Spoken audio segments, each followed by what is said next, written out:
Welcome to this week's episode. We got a bunch of stuff packed in this week. Kind of crazy. We moved all over the place in this episode, so it's not one of our usual episodes, but we're gonna hit a honey store in Durango, Colorado, and then we moved to Santa Fe, New Mexico, but the only place that we filmed there was me fixing the water heater, so you'll see that in this episode. I took hopefully detailed video for you guys to show you exactly what it takes to replace your water heater in your RV. And then we moved on down to a place called Cloudcroft, New Mexico, technically Mayhill, New Mexico, where we stayed at a really, really awesome RV park that I'm sure we'll tell you a lot more about. But the kids were excited to go sledding, so we got a lot of sledding to do in this episode. So check all that out, and here we go. Thanks for watching. Be sure to like and subscribe. And as always, we really, really appreciate our Patreon members. Without you guys, I don't know what we would do. So thanks and enjoy the episode.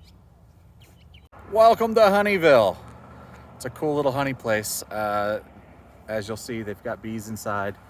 They make their own wine and bourbon and a bunch of honey products that are all made here from local bees here near Durango, Colorado. We love this place. When we were here a couple months ago, so we're driving through and we said, hey, we got to stop at Honeyville. So Bryce just got a sample of honey. It's actually chocolate honey. Oh, it's chocolate honey. Oh, I gotta try it. That was good. Anyway, let's go check out Honeyville.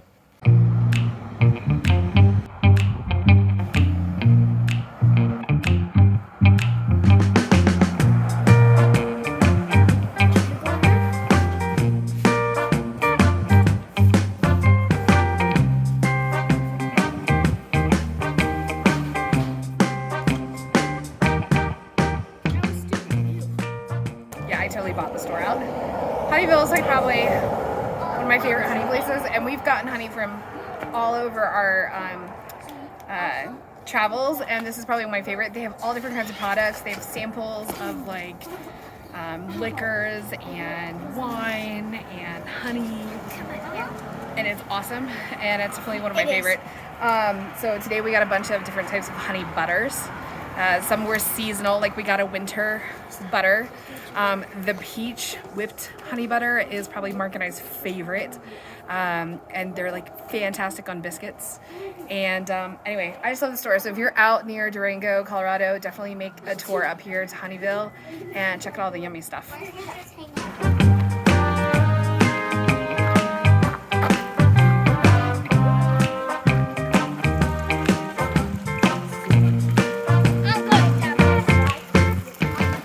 Of course, if you're going to go to the Honeyville, then you come down to a mile down the road to the Pinkerton Hot Spring. So this thing is wild looking. P.S. The sign says do not climb, and I cannot tell you how many times we have like driven past this and see people climbing on top of it. Yeah. Don't climb, it's slippery. Don't let your kids climb this thing. Yeah. Like, it's a natural wonder, and like it's slippery. Yeah. So it's a twofold dangerous. And it's right next to the road. I think it's flowing more than the last time we were here. You think it got green because of something? Maybe. The iron mix? Yeah. People lost in here and there's no water. Yeah, there's... There's some cool water this time. And look, there's that pool. Oh, yeah. Oh, that feels so good. This pool is like real pretty. All right, guys, this is take number 3 of me trying to tell you about my water heater install. The first one was interrupted by birds and planes. The second one was interrupted by my phone overheating as I'm recording this. And so now I'm in my car talking about my RV water heater. Just some of the things you got to deal with RV life.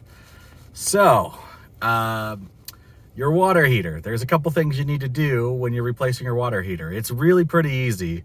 But the first thing you gotta do is cut all the power.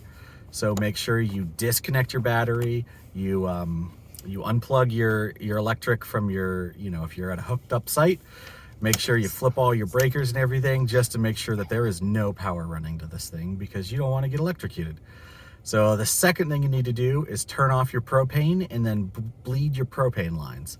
The best way I could tell you to do that, from what I found on the internet, was just to turn on your oven.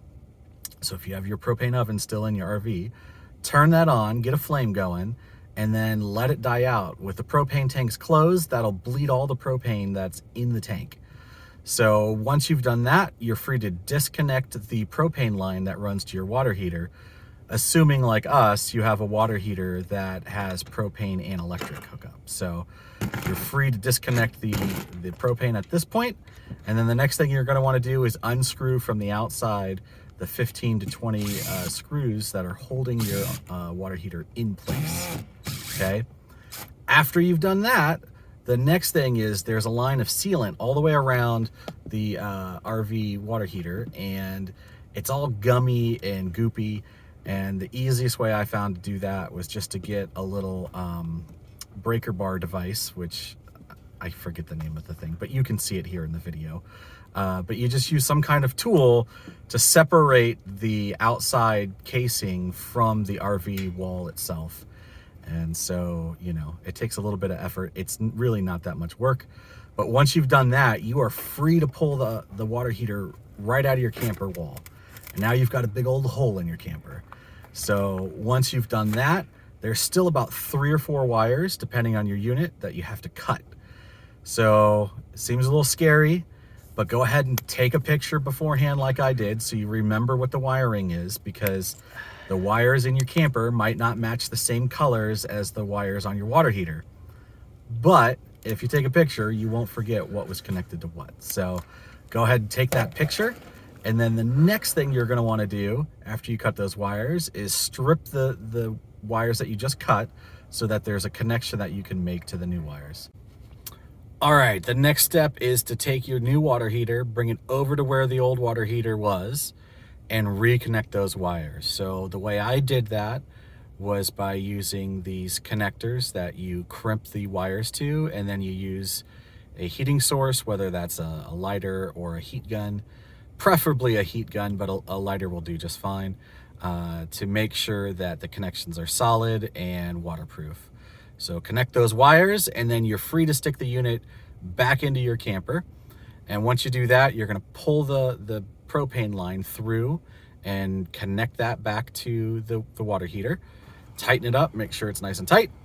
And then you're going to want to go into the inside of the unit, hook up your water again, and there's actually a plug there besides the wiring that you need. The wiring for those 4 wires is for your control panel, probably located somewhere near your door of your camper, right? Where you turn on hot water, turn on the gas for the hot water, things like that. So that's what those 4 wires were for that you just reconnected. And then there's an actual plug and an outlet that you need to plug the water heater back in to make sure that the water actually gets hot. So connect those water lines, plug it back in, and then give yourself about 15 to 20 minutes and try your hot water, and you should have hot water again.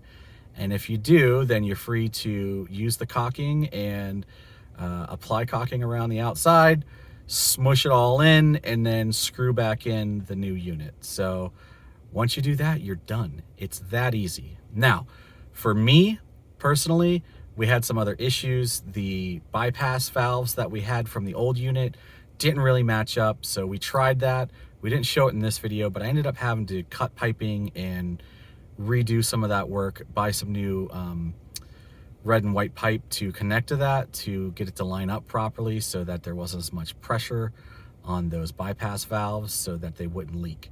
But yeah, you'll just have to try to figure it out. Of course, our new unit didn't line up with our old unit, and so it was a giant hassle. But you need water, and you need hot water, so it's pretty important. All right, and that's it. You're done with your water heater. Now go have some fun like we're gonna do right now, sledding in New Mexico. All right, we made it here.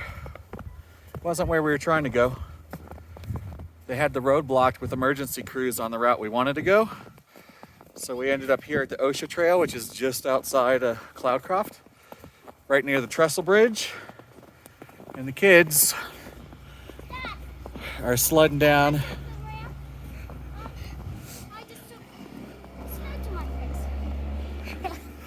So Your new sled's awesome. we were here in April, and the day it snowed, this is where we were at, hanging at this little spot. And the kids got a little tree ramp, and there's been lots of people here, so it's packed down. Here comes Bryce. Uh-oh, he's gonna hit a tree. So we're having a snow day, the last day of the year. Who can't beat that? All right. Hopefully, I was hoping to have the GoPro, but it's not charged up. So maybe the kids will hold the phone on the way down for a few runs. All right.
All right, so we went from terrified to laughing hysterically. Cooper's down there. Oh, I'm like crying. And you can see the little sticks. Where's my finger? You can see the sticks there. He almost ramped over those. He was going so fast. He would have like cleared about 3 foot of air. And then if you could see Kennedy way out there. Oh yeah, and Bryce Kennedy accidentally like let his sled get away from him, so it kept on. Yeah, his sled went by itself for about 30 seconds. There's Bryce sinking in the snow. It's like up to their knees. Oh, he just fell. This is great. Oh, can you say sleep well tonight? Uh-huh. Well, look, if you had skis, you could go way over there. Yeah, I mean, It looks beautiful. that looks like a snowmobile trail or something. I don't know. I think people are just skiing on it. Cooper's crawling back up. So this is the North Car Canyon Recreation Area? Upper Car Recreation Area. Yeah. South of Cloudcroft. Look, Coop's coming up for another run. There he goes. Woo! Oh my gosh. Bye, Coop! Oh, he's putting the brakes on. All right, so this is what happens when Florida kids encounter a real hill to sled down. Come on, see who can race the furthest up. They can't get up one. Yeah, Cooper's way back there. He's an ant on our screen. All right, it's my turn. I'm gonna go down the not so scary part. All right, here we go.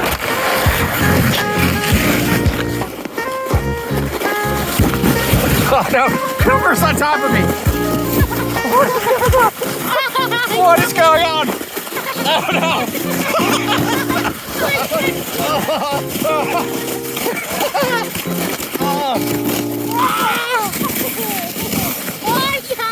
Oh, Cooper.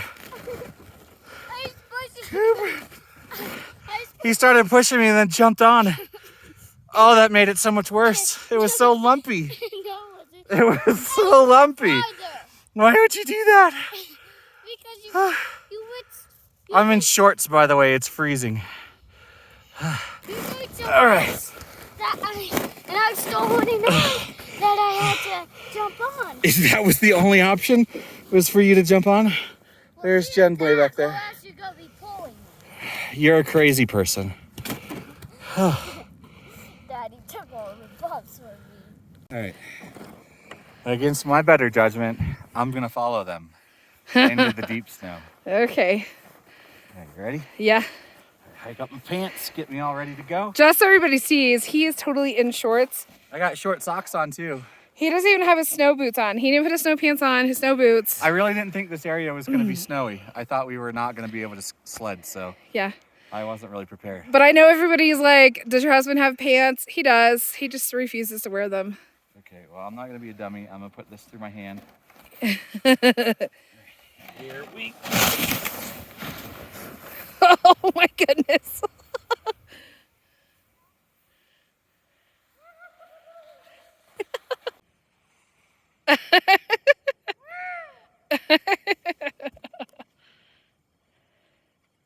Okay. I made it. It's so cool. You're huffing and puffing there a bit. That's a big hill. Yeah. The snow got up to my knees. It was so deep. And then my hand. Your hands are Look at my like hand. so red. Yeah. I There's a never difference. think So I used my hand as a brake to angle myself.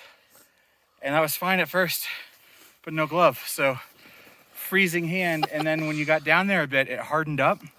So it was like scratching on ice. And so then I was like, I can't direct myself anymore. I think So then I just kind of went down into the really deep I gully. think Daddy never been colder. I've been So colder. what's our PSA for people visiting? I mean, bring your stuff, you know, come prepared. Bring Not like, Or just wing it. Just wing it, guys. It's totally fine. My hand is so cold right now. here, bring here. real snow. Put it in your pocket so it can like, Bring, wait, where's my other one? Did it Yeah. fall down? okay, I don't think so. so Anyway, this is a really cool place to come and sled and ski and stuff. Here you go. You just need to be a little bit more prepared than we were. Kennedy, how are your hands now? We had to switch gloves because she did not tuck her gloves under her jacket. Purple hers are. Yeah, well, she didn't tuck her her gloves under her jacket, so they got snow in them when she was leaping for Bryce's. I think they were wet from the other day. I don't think they ever dried out inside. These people Were they not hung up? I don't know, but they were not dry. They were very, very wet, so it made me think they were already wet to begin with. These people. I thought it happened because she went diving and got it in there. Because this guy's got snow all in his boot from diving Yeah. and stuff. Well, my shoes are full of snow too. All right, well then let's All right, head let's back get to outta the here. car. But my What? leg feels like rubber. Right. Oh. Oh my- That's nothing. That's not even that deep. But it is very pretty back here. It's extremely pretty. Also, Yeah. we go to a different sledding area. No, everybody's all wet and stuff, dude. Also, Packed into it. We're gonna hit a honey shop, which is our favorite over in Pagosa. No, not Pagosa. Durango. To replace your now we got alerts coming up. Let's just start over. Power going to that water heater at all. Second thing you want is that annoying bird and that airplane flying overhead did not be there in your video. All right, we got a lot of background noise, so I got my headphones in, trying to use those so that you don't hear the airplane and all the birds that are around me right now. But anyway, my device is too hot. We're out in the sun, and apparently my phone's getting too hot.